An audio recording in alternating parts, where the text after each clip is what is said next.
Salut à tous et bienvenue sur cette vidéo tuto pour utiliser Open Broadcaster Software, donc qui est ce petit logiciel qui est là, qui va permettre de streamer sur Twitch ou d'enregistrer ou d'enregistrer tout simplement, voilà, un jeu, une partie, etc., un match, tout ce que vous voulez. Alors, donc, pour commencer, vous pouvez le télécharger, donc OBS, Open Broadcaster Software, donc c'est pas le nouvel OBS, c'est le second, donc ici. Vous allez arriver dans cette page là, télécharger votre plateforme, donc sinon pour Windows c'est là. Après je vous laisse l'installer, hein, ça vous savez faire normalement quand même. Et enfin donc vous arriverez sur Open Broadcaster Software qui ressemble à ça. Bon, il n'a pas spécialement une belle gueule, mais en tout cas il peut faire beaucoup de choses et en plus il est gratuit. Donc tout d'abord vous avez les scènes ici, donc en fait les scènes, bon bah voilà, c'est des scènes, je sais pas comment on peut expliquer ça autrement. C'est en fait en gros l'avantage c'est que vous pouvez pré-créer plusieurs scènes et ensuite pendant le stream basculer d'une scène à l'autre, ce qui peut être pas mal pratique, sachant que dans chaque scène bien sûr il y a des écrans, des fenêtres, des images, etc. que vous pouvez prédéfinir. Donc on va créer une nouvelle scène pour ce tuto qu'on va appeler tuto, tout simplement, on va pas être très original.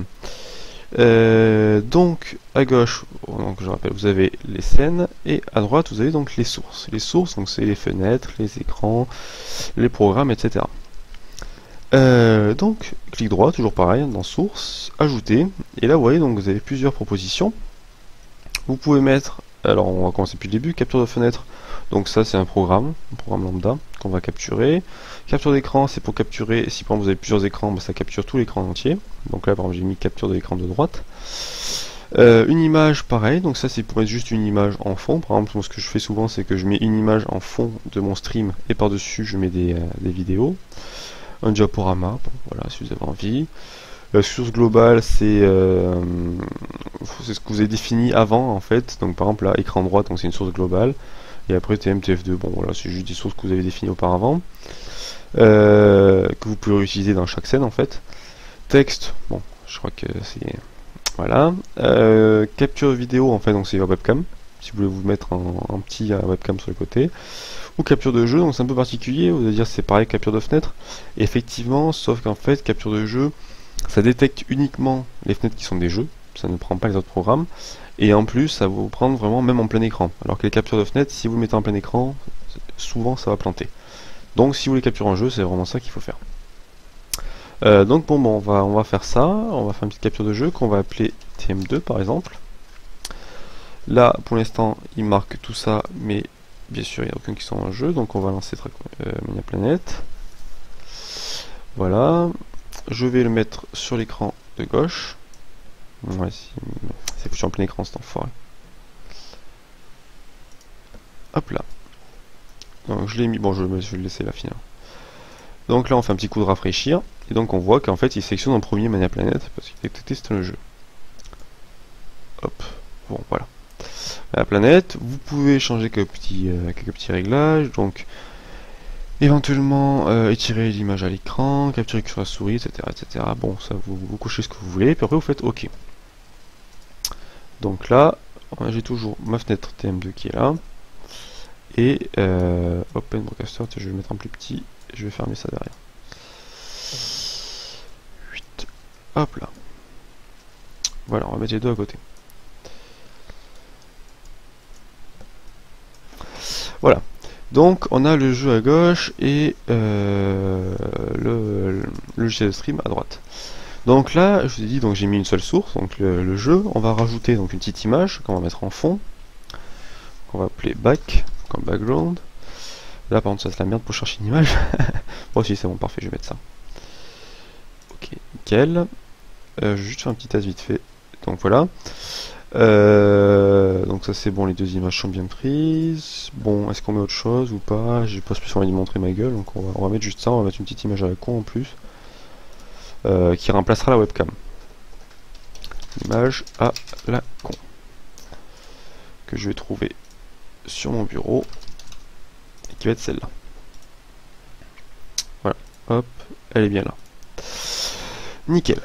Donc, maintenant, donc vous avez vu vite fait le rendu que ça a donné. on va d'abord passer par les paramètres, donc vous pouvez retrouver ici, ou que vous retrouvez par là, c'est exactement la même chose.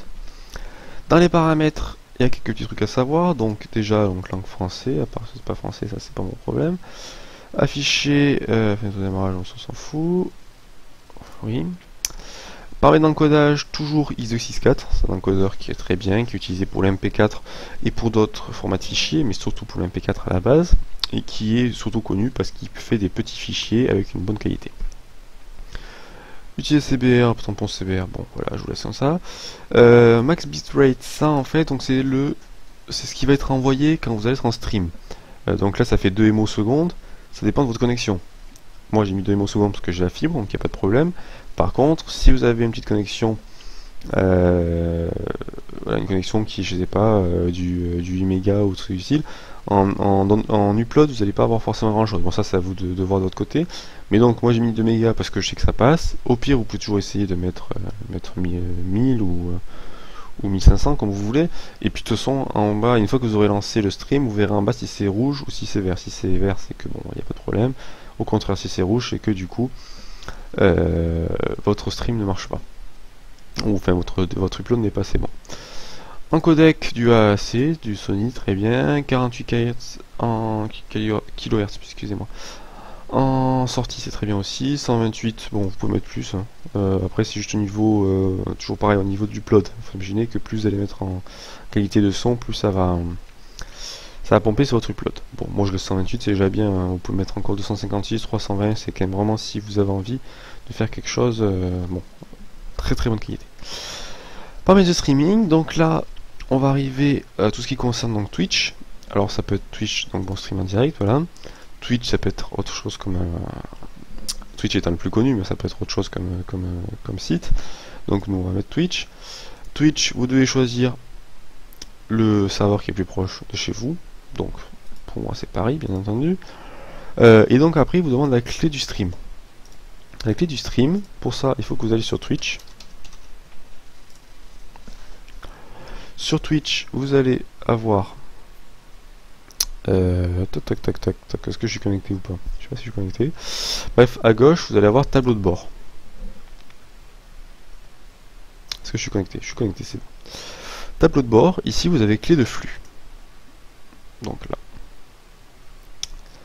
Et après, en clé de flux, si vous faites afficher la clé, vous allez pouvoir avoir votre clé qui va apparaître ici. Bon, je ne vais pas le faire, hein. Vous m'en voudrez pas. Mais, et donc du coup, avec cette clé, vous pourrez la copier, la sélectionner et la coller ici. Voilà. Donc automatique, oui, 10, à peu près, voilà, chemin du fichier, donc ça c'est là où ça va être enregistré vos streams. Donc là je parle juste du fichier local, pas du stream online. Donc là voilà, vous voyez, moi j'ai tous mes streams qui sont là. Et donc en fait, il suffit juste que vous mettiez un nom. Moi je l'ai appelé stream.mp4 et automatiquement ça va ensuite à chaque fois renommer le fichier. Qu'est-ce que... Bon d'accord. Ça va automatiquement renommer le fichier genre stream 1, stream 2, stream 3, etc. Les raccourcis pour stream, pour arrêter, etc. Ça c'est vous qui personnalisez comme vous voulez.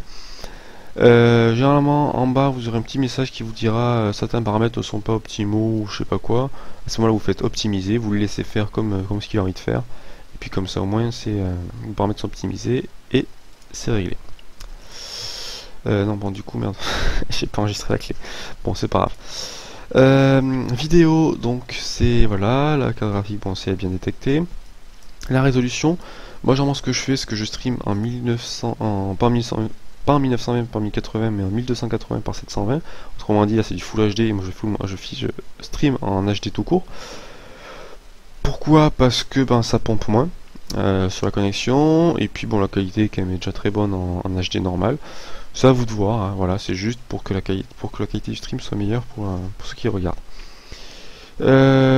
Audio, bon voilà, ça c'est juste savoir si votre micro est bien reconnu, etc. Puis pour parler, push to talk, c'est comme vous voulez. C'est voilà, vous qui réglez comme vous voulez.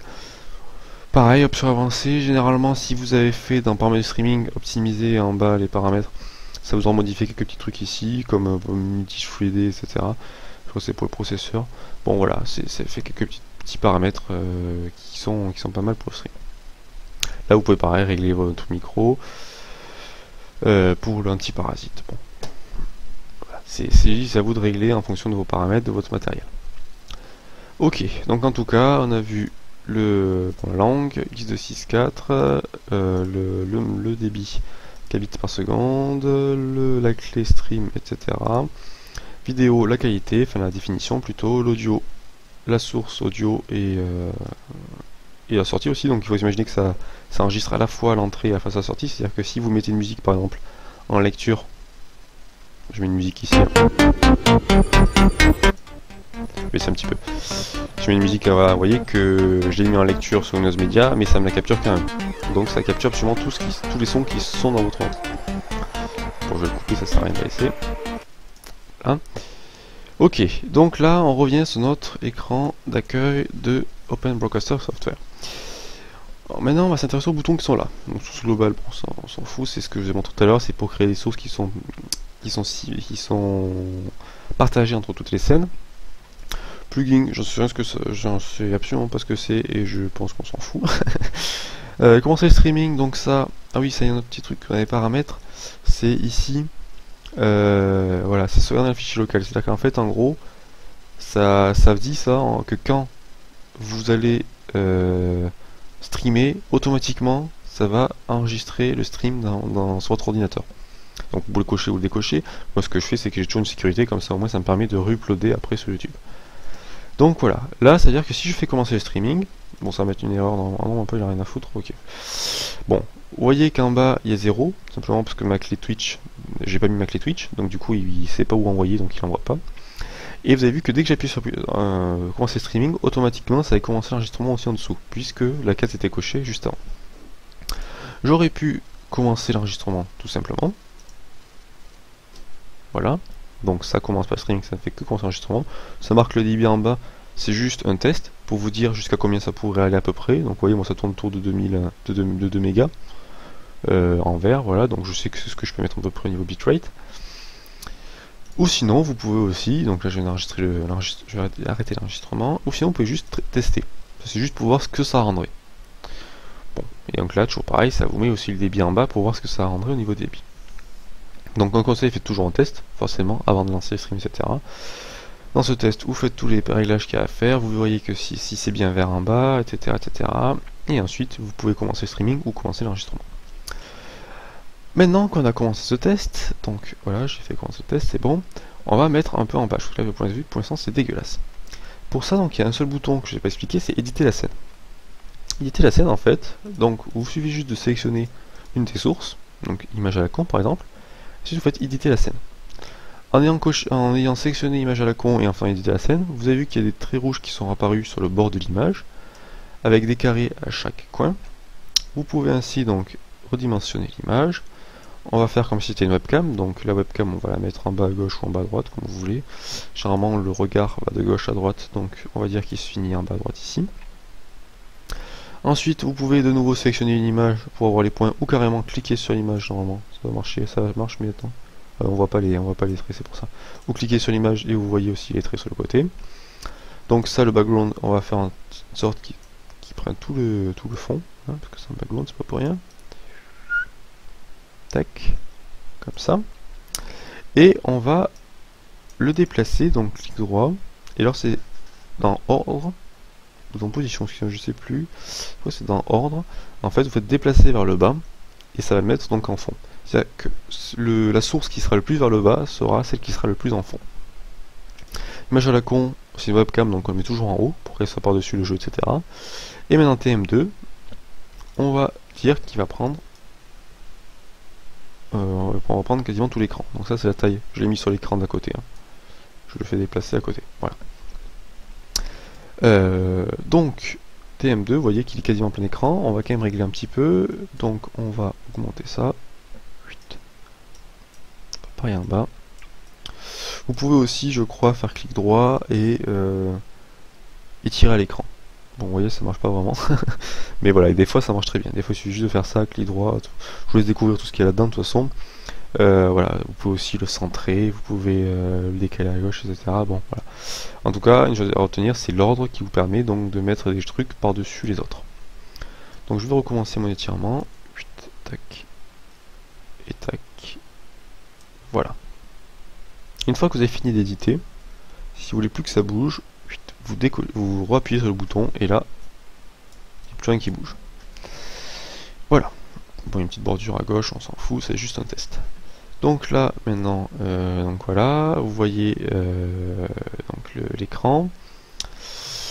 Vous voyez donc la webcam qui reste en bas. Si jamais il y avait un bug du jeu, boum, le jeu crash, tac, c'est toujours le background en fond, comme ça c'est une sorte de sécurité.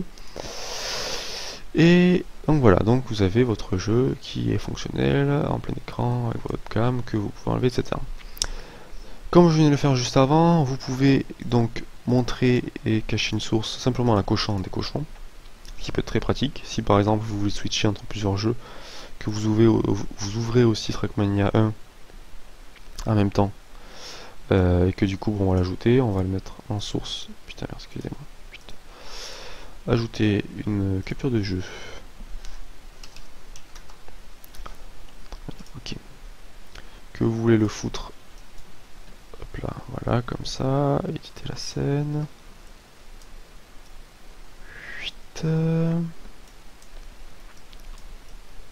Voilà, vous voulez le foutre en plein écran aussi des fois. Et ben hop, il suffit juste, forme de stack, switcher entre TM2 et TM. Donc ça, je vais le mettre en haut.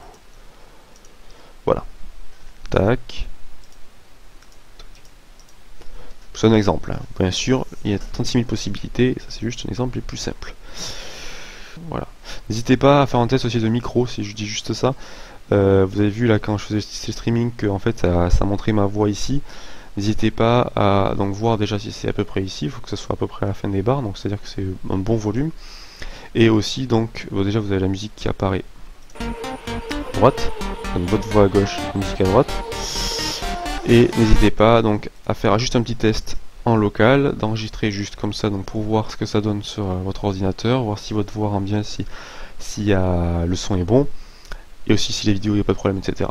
Et après commencer le streaming. Vraiment le streaming c'est censé être quand tout est bien réglé. Voilà, donc le tuto touche à sa fin. N'hésitez pas donc à poser des questions si vous en avez.